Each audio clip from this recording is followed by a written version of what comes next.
강인이의 재능은 진짜 정말 말도 안 될 정도로 많은 탤런트적인 부분을 가지고 있으니까, 또 강인이가 저를 어떻게 생각하는지 모르겠지만 너네 나라에 누가 있냐?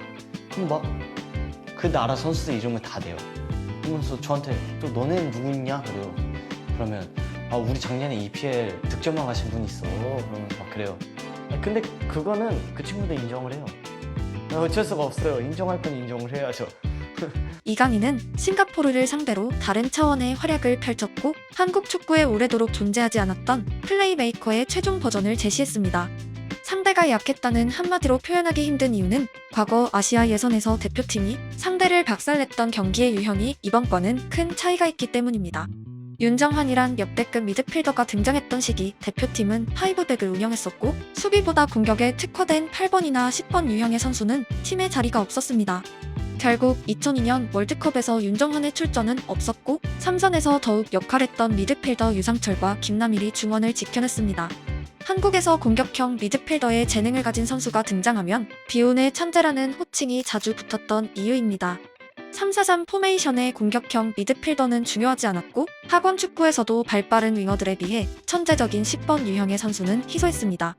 혹시 윤정환의 팬이 영상을 보신다면 죄송하지만, 이강인은 한국의 역대급 천재 공격형 미드필더로 불렸던 윤정환의 드리블, 패스, 슈팅 모든 부분의 업그레이드 버전이고, 수비력까지 더 높은 수준에 도달했습니다.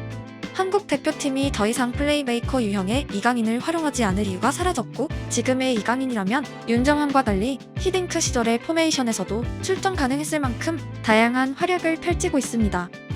여기서 한 가지 재밌는 지점이 있습니다. 싱가포르와의 경기 이강인은 우측윙으로 출전했습니다. 바로 이전 파리의 경기 후반전엔 폴스9으로 기용되었습니다. 하지만 그에겐 왜 끊임없이 과거의 10번들이 주로 듣던 플레이메이커의 재림이란 찬사가 붙어다니며 엔리케의 그를 향한 실험이 바르셀로나 시절 메시의 활용법과 일치할까요? 이강인의 싱가포르전 활약과 비슷한 시기, 지구 반대편 남미에선 우루과이가 무려 월드컵 예선에서 아르헨티나를 격침시키는 파란을 일으켰습니다. 메시가 여전히 캡틴 원장을 차고 있는 디펜딩 챔피언 그대로의 멤버였습니다. 우루과이에는 이강인의 동료 우가르테가 뛰었습니다.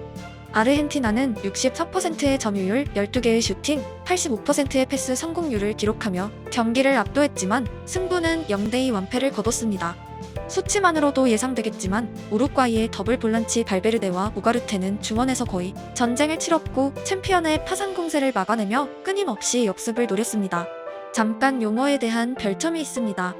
댓글에서 자주 볼란치는 일본식 표현이라 볼란테로 불러야 한다는 의견이 올라옵니다.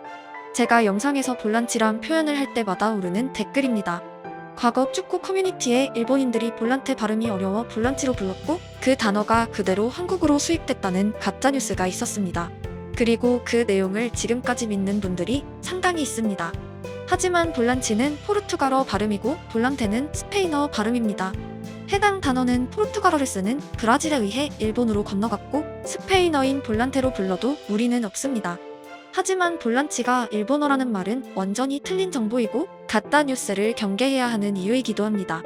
수십 년간 많은 사람들이 가짜뉴스를 믿고 잘못된 신념을 남들에게 세뇌하고 전파할 수 있기 때문입니다. 각설하고 볼란치는 공격형 미드필더를 넘어 현대 축구의 꽃이 되었습니다. 더블 볼란치의 발베르데, 우가르테를 세운 우루과이는 강력했고 공수 모두에서 역할했습니다. 최근 부진했던 파리의 경기로 이강인 동료들의 레벨이 오해받기도 하지만, 우가르테뿐 아니라 하무스는 포르투갈 대표, 무안이는 프랑스 대표로 활약하고 있습니다. 지난 경기 이강인이 폴스9으로 기용되었다는 것은 포르투갈과 프랑스의 대표팀 공격수를 밀어내고 9번 자리에 섰다는 의미입니다. 이강인의 만화 같은 커리어 때문에 이제는 단순한 뉴스 한 줄로 치부되기도 하지만, 과거의 한국 축구에서 상상할 수도 없던 획기적인 기용입니다. 프랑스 대표팀과 포르투갈 대표팀은 트레제게나 에우제비오가 공격했던 팀이고, 그 선수들과 한국 선수의 클럽팀에서 경쟁은 꿈같은 일이었습니다. 심지어 이강인의 9번 기용은 이전까진 벤투 대표팀과 일본의 대결에서 고작 한 번 실험된 희소한 전술이기도 합니다. 엔리케가 이강인을 9번 위치로 세운 전술에는 사실 나름의 역사가 있습니다. 과거 바르셀로나의 펩 과르디올라 감독은 성인 메시를 최초로 폴스9에 기용한 실험을 한 적이 있습니다. 결과는 성공이었고 특히 신체 능력이 좋은 센터백을 보유한 팀을 상대로 공중 싸움을 포기하고 패스 게임으로 득점했습니다. 윙어였던 메시가 중앙에서 통용된다는 것이 증명되었고 이전까지 침투와 득점에 포커스가 맞춰졌던 메시의 패스는 경기를 바꾸는 플레이메이커가 될 수 있음을 알렸습니다. 이후 루이스 엔리케 감독이 바르셀로나에 부임했고 팀에는 수아레즈가 리그 최고의 9번이 되어 있었습니다.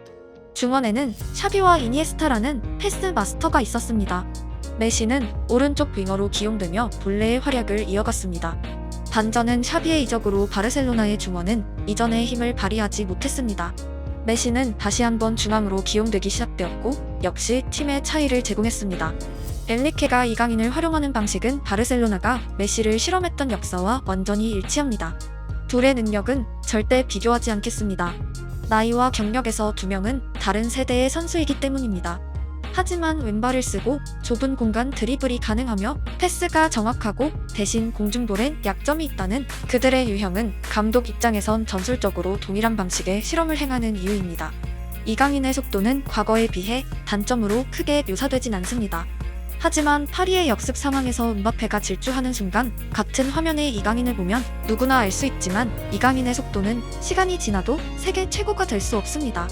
하지만 그에겐 속도가 아니라 테크닉이 있습니다. 카타르 월드컵에서 메시는 대표팀에서 두 번째로 느린 속도를 기록했지만 팀을 우승시켰습니다. 메시는 음바페처럼 속도로 상대를 파괴한 선수가 아니라 테크닉과 타이밍으로 유린하는 선수입니다. 유소년 시절 신체의 특성에 의해 음바페를 참고 해야 할지 메시를 봐야 할지 아니면 홀란드일지 구분되고 이강인이 그릴 미래 최고 지점에는 이미 정답이 있습니다. 결국 이강인의 신체적 장점과 단점, 플레이의 성격을 종합하면 메시처럼 경기해야 한다는 결론에 도달하고 루이스 엔리케 감독 또한 같은 선상에서 그의 포지션을 만지작거리고 있습니다. 공교롭게도 샤비가 빠진 무렵의 바르셀로나처럼 현재 파리는 네이마르, 메시가 빠지며 지난 시즌 대비 창의적인 패스가 가능한 플레이메이커가 전멸했습니다. 에메리는 프랑스 대표급 선수로 성장했지만 그는 최전방보다 조금 더 뒷선에서 가장 빛났고 우가르테 또한 3선의 재능이 파이널 서드에선 역할하지 못합니다. 볼란치의 시대라고 언급했지만 여전히 플레이메이커들은 축구의 아름다움을 상징하고 있습니다. 앞으로도 이강인이 볼란치로 세계 최고가 되기엔 무리가 있습니다. 그에겐 플레이메이커들의 과거가 곧 교과서입니다. 과거 10번 위치에서만 뛰었던 플레이메이커는 메시를 기점으로 윙 혹은 최전방에서도 활약하고 있고 네이마르 또한 파리의 좌측 윙 위치에서 게임을 조율했습니다.